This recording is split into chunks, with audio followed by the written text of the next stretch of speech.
E aí, pessoal, tudo bem? Nós vamos deduzir as fórmulas do campo magnético para alguns casos onde ele é produzido por correntes elétricas, tá? Esses casos que nós vamos deduzir são os casos principais, os casos mais usuais, tá? Nós vamos ter que resolver a integral que usa a lei de Biot-Savart, que é uma integral bastante complicada. Então, por isso, nós não vamos resolver para todos os casos. Na verdade, para qualquer caso, vocês poderiam aplicar a integral e resolver ela, né, para ter o valor do campo a uma certa distância de um fio que passa uma corrente.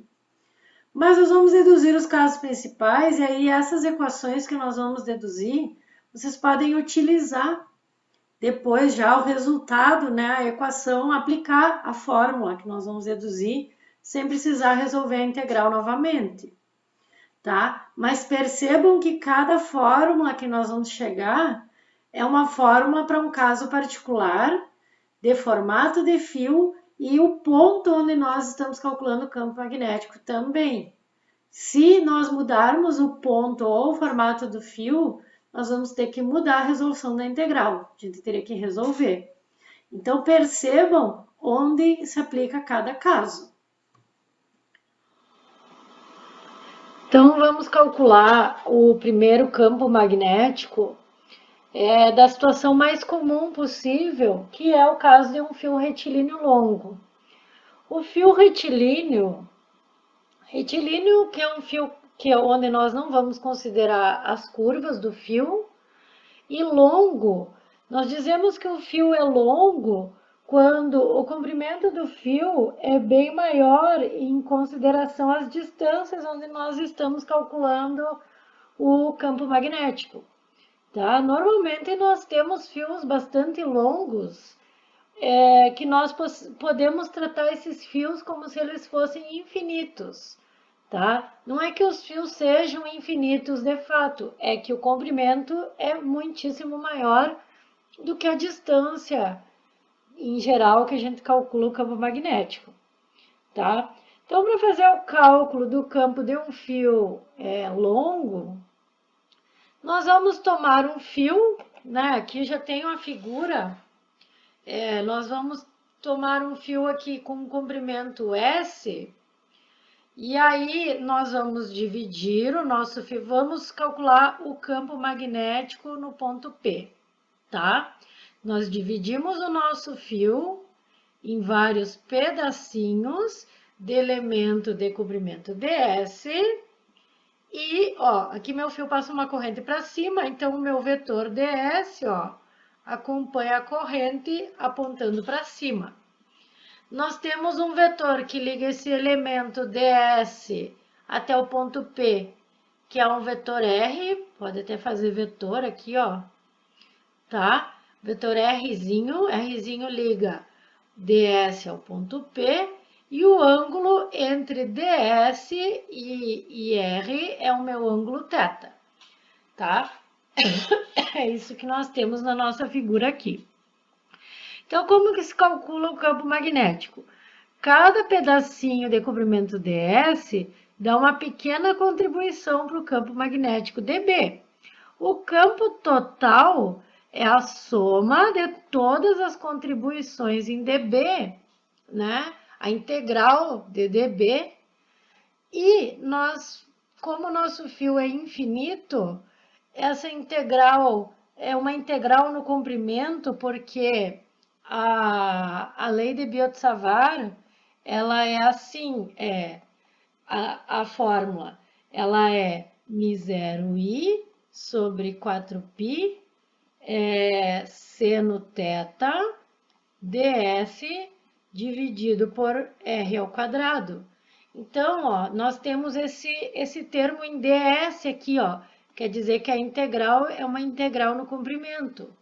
Se o meu fio é infinitamente longo, o meu comprimento vai do menos infinito até o mais infinito, né? E existe uma propriedade que a gente pode tratar integrais que vão de menos infinito até mais infinito como 2 vezes uma integral de 0 até infinito.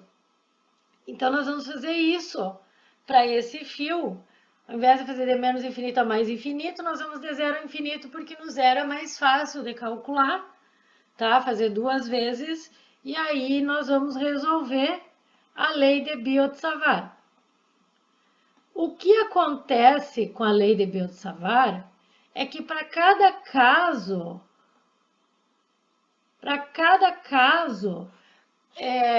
dependendo onde tiver o ponto e dependendo do formato do fio, essa integral vai mudar.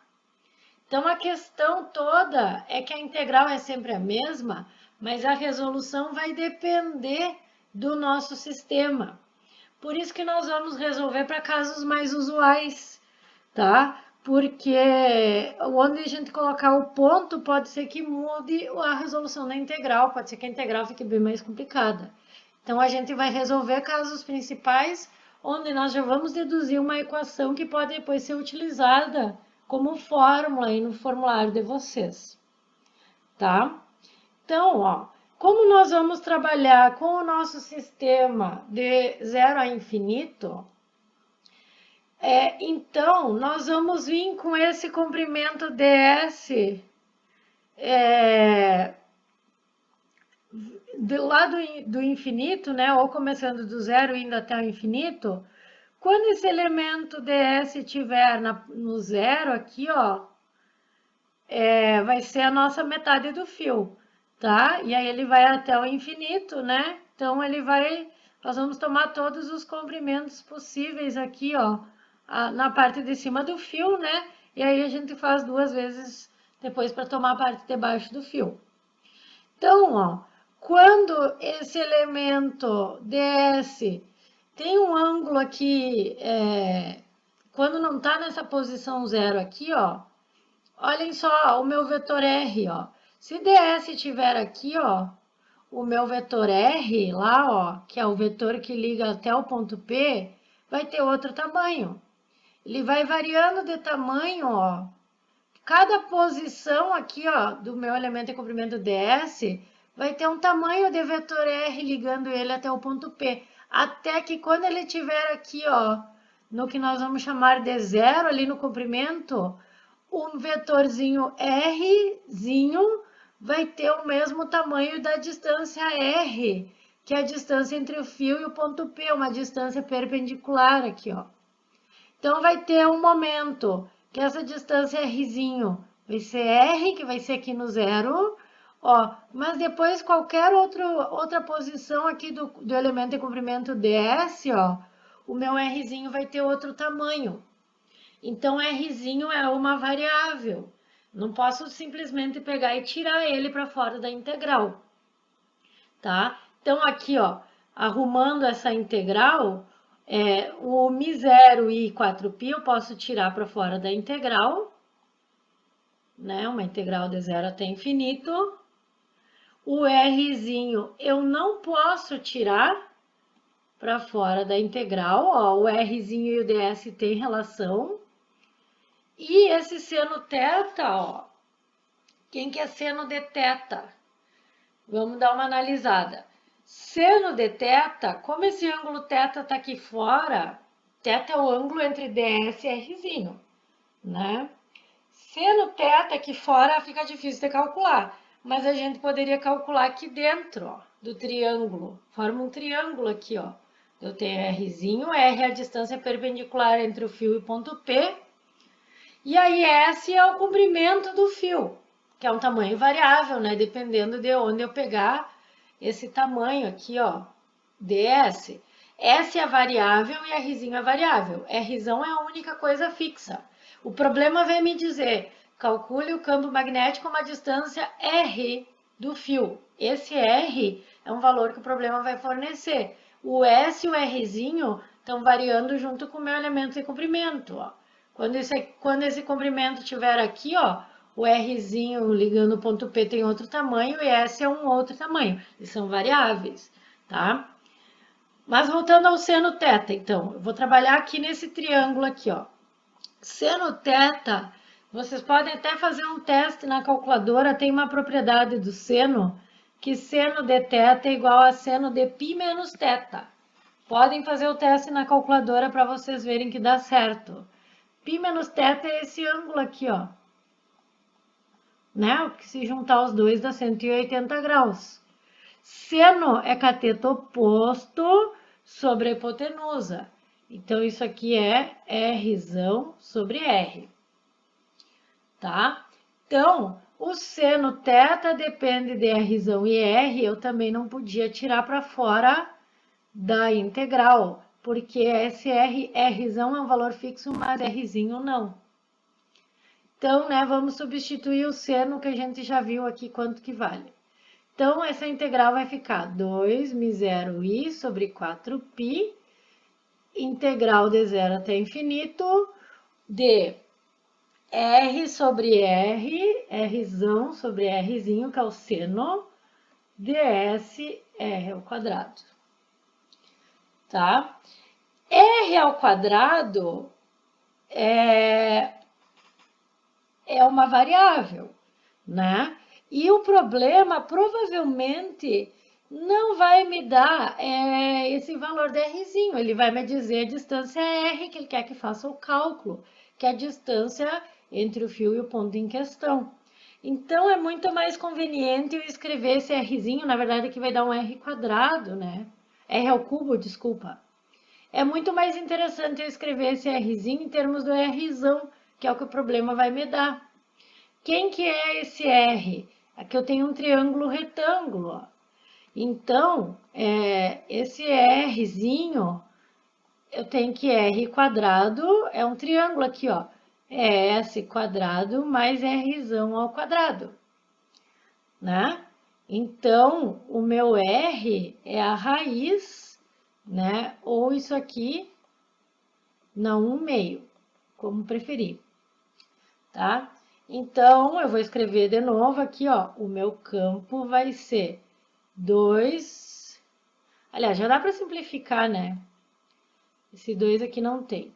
É μ0i, 2π, e aí o R vai ser constante, eu já vou deixar fora da integral. Eu vou ter uma integral de 0 a infinito, de ds, S ao quadrado mais R ao quadrado, era ao cubo, né? 1/2 ao cubo vai ser 3/2. Então, como que resolve essa integral? Como aqui é uma disciplina de física e não de cálculo, eu peguei o valor da tabela Chalmers, tá? Que tem as integrais já resolvidas. Eu peguei na minha tabela a integral 14.196, que é uma integral assim, ó. Integral de dx dividido por x ao quadrado mais a ao quadrado na 3/2, ó, o ds é o dx e o a o r é o a aqui nessa integral tabela Chalmers. Isso aqui dá x ao quadrado, x ao quadrado mais a ao quadrado, tá? Então, nós vamos resolver a integral já usando esse resultado tabelado. Então, isso aqui fica μ0i dividido por 2π r, e agora o resultado da integral, no lugar do x é s, no lugar do a é r, né? Então, aqui é S ao quadrado mais R ao quadrado, e eu ainda preciso usar os limites de integração de 0 até infinito, né? Então, que até dá para simplificar um R já, ó. Então, isso aqui vai ser μ0i sobre 2π, tem aquele fator R ali, ó, que eu já vou deixar aqui, porque a integral era em ds, os limites de integração vão no S, tá? Então, quando o meu limite superior é infinito, eu vou ter aqui, né? Se o meu limite superior é infinito para o S, é como se o R fosse a 0. né? Então, eu ficaria como se praticamente o R fosse zero. Eu ia ter assim, ó, S ao quadrado, né? S sobre S, isso aqui vai dar 1, esse termo, tá? E o segundo termo, se S for zero, vai zerar tudo. Então, isso aqui vai dar 1. Então, eu tenho Mi0i, 2πr vezes 1. Então, meu resultado final para o campo magnético, ó, Mi0i dividido por 2πr. Esse é o campo magnético a uma distância r do fio, onde r é a distância perpendicular entre o fio e o ponto, tá? Esse fio é um fio infinitamente longo, é um fio retilíneo longo. Se o fio não for longo, essa fórmula não vai valer, tá? Aqui também, eu não sei se vocês viram na figura, já tem um xizinho, que é o sentido do campo magnético. Como que eu sei? Regra da mão direita, segunda regra da mão direita, ó. Meu polegar é a corrente I, a mesma lógica que eu usei na dedução ali da lei de Biot-Savart, ó. Se colocar o polegar para cima, os dedos da mão direita vão estar entrando nesse lado aqui, ó, do nosso plano, tá? Tentem fazer a regra da mão direita para ver. Então, essa fórmula aqui, ó, desculpa que ficou um pouco sobreposta, mas eu acho que tá dando para enxergar. Essa fórmula tá pronta, tá deduzida. É a fórmula do fio retilíneo longo. Agora, vocês não precisam mais resolver integral. Foi resolvido uma vez, vocês vão usar já essa fórmula direto. Provavelmente o problema vai dizer a distância, né? E aí percebam, ó, que quanto maior a distância, menor vai ser o campo, é o que se espera, né? Quanto mais longe da fonte o campo diminui. E quanto maior a corrente, mais intenso vai ser o campo magnético, porque a corrente é a fonte de campo magnético.